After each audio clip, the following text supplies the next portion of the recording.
Hey coin collectors! Today we're checking out the 1991 Jefferson Nickel. Minted in Philadelphia. This nickel features Thomas Jefferson on the front and Monticello on the back.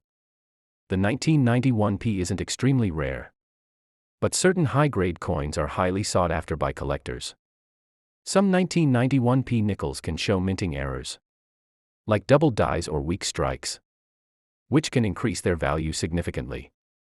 Collectors love finding these unique variations. In circulated condition, a 1991 Jefferson nickel is usually worth just face value. But in uncirculated or error condition, it could fetch a few dollars or more, depending on rarity and quality. If you love rare coins and lost antiques, don't forget to like, subscribe, and share this video to support the channel. Thanks for watching.